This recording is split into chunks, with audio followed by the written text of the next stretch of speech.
We're going to start chapter 4 of City of Ember, which is titled Something Lost, Nothing Found.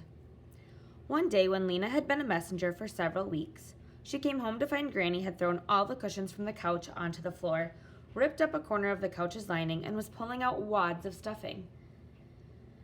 "What are you doing?" Lena cried. Granny looked up.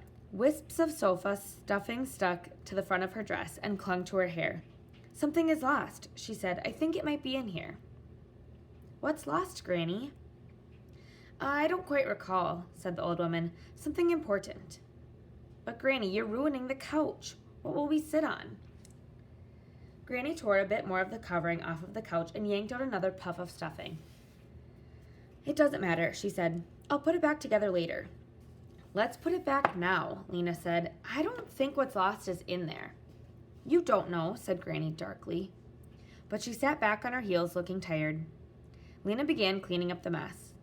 "Where's the baby?" she asked. Granny gazed at Lena blankly. "The baby?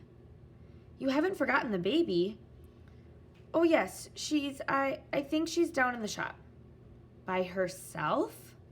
Lena stood up and ran down the stairs. She found Poppy sitting on the floor of the shop, enmeshed in a tangle of yellow yarn. As soon as she saw Lena, Poppy began to howl. Lena picked her up and unwound the yarn, talking soothingly, though she was so upset that her fingers trembled.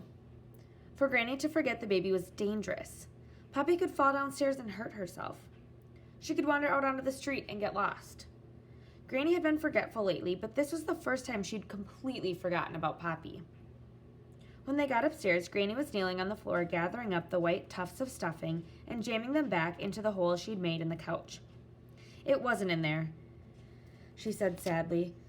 "What wasn't?" "It was a long time ago," said Granny. "My father told me about it." Lena sighed impatiently. More and more, her grandmother's mind seemed caught in the past. She could explain the rules of Pebble Jacks, which she'd last played when she was 8, or tell you what happened at the singing when she was 12, or who she'd danced with at the Clothing Square dance when she was 16. But she would forget what happened the day before yesterday. "They heard him talking about it when he died," she said to Lena. "They heard who talking?" "My grandfather, the 7th mayor." "And what did they hear him say?" "Ah," said her grandma with a faraway look, "that's the mystery. He said he couldn't get at it. Now it is lost," he said. "But what was lost?" "He didn't say." Lena gave up. It didn't matter anyway. Probably the lost thing was the old man's left sock or his hairbrush. But for some reason, the story had taken root in Granny's mind. The next morning on her way to work, Lena stopped in at the house of their neighbor, Eveline Murdo.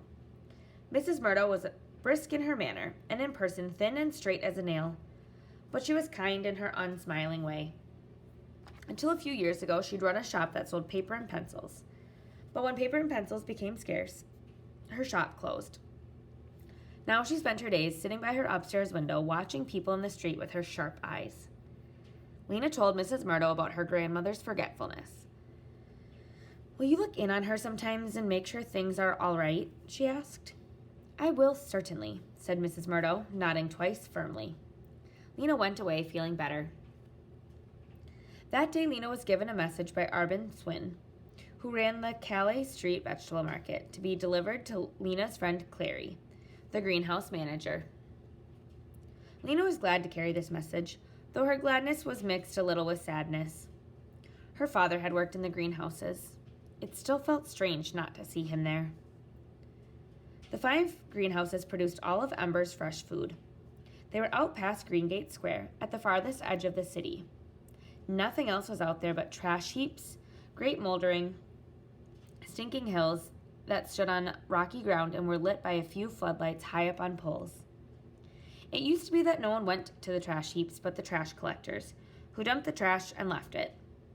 Now and then a couple of children might go there to play, scrambling up the side of the heaps and tumbling down. Lena and Lizzie used to go when they were younger. They'd pull out the occasional treasure, some empty cans, maybe an old hat or a cracked plate. But not anymore. Now there were guards posted at the trash heaps to make sure no one poked around. Just recently, an official job called trash sifter had been created. Every day, a team of people methodically sorted through the trash heaps in search of anything that might be at all useful. They'd come back with broken chair legs that could be used for repairing window frames, bent nails that could become hooks for clothes, even filthy rags stiff with dirt that could be washed out and used to patch holes in window blinds or mattress covers. Lena hadn't thought about it before, but now she wondered about the trash sifters. Were they there because Ember really was running out of everything? Beyond the trash heaps, there was nothing at all. That is, only the vast unknown regions, where the darkness was absolute. From the end of Diggory Street, Lena could see the long, low greenhouses. They looked like big tin cans that had been cut in half and laid on their sides. Her breath came a little faster. The greenhouses were a home to her in a way. She knew that she was most likely to find Clary somewhere around Greenhouse 1, where the office was. So that was where she headed first. A small tool shed stood beside the door to Greenhouse 1. Lena peeked into it and saw only rakes and shovels. So she opened the greenhouse door. Warm, furry-smelling air washed over her, and all her love for this place came rushing back. Out of habit, she gazed up toward the ceiling as if she might see her father there on his ladder, tinkering with the sprinkler system, the temperature gauges, and the lights. The greenhouse light was whiter than the yellowish light of the Ember street lamps. It came from long tubes that ran the length of the ceiling. In this light, the leaves of the plants shone so green they almost hurt Lena's eyes. On the days when she'd come here with her father, Lena had spent hours wandering along the gravel paths that ran between the vegetable beds, sniffing the leaves, poking her fingers into the dirt, and learning to tell the plants apart by their look and smell. There were the beans and peas with their curly tendrils, the dark green spinach, the ruffled lettuce, and the hard, pale green cabbages, some of them as big as a newborn baby's head. What she loved best was to rub the leaves of the tomato plant between her fingers and breathe into their pungent, powdery smell. A long straight path led from one end of the building to the other. About halfway down the path, Clary was crouching by a bed of carrots. Lena ran toward her, and Clary smiled, brushed the dirt from her hands, and stood up.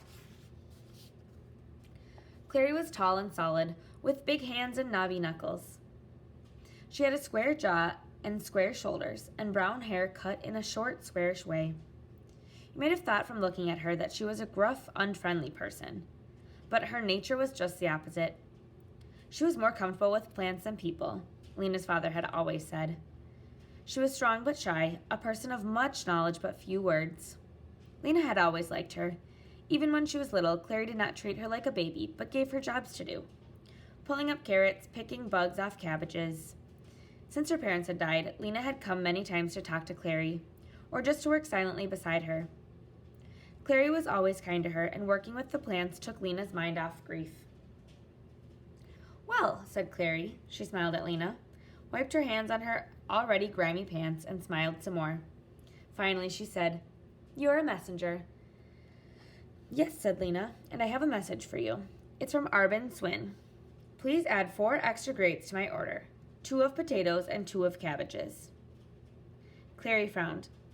"I can't do that," she said. "At least I can send him the cabbages, but only 1 small grate of potatoes." "Why?" asked Lena. "Well, we have sort of a problem with the potatoes." "What is it?" asked Lena. Clary had a habit of answering questions in the briefest way possible. You had to keep asking and asking before she would believe you really wanted to know and weren't just being polite. Then she would explain, and you could see how much she knew and how much she loved her work. "I'll show you," she said. She led the way to a bed where the green leaves were spotted with black. "A new disease. I haven't seen it before. When you dig up the potatoes, they're runny inside instead of hard, and they stink. I'm going to have to throw out all the ones in this bed. There are only a few beds left that aren't infected."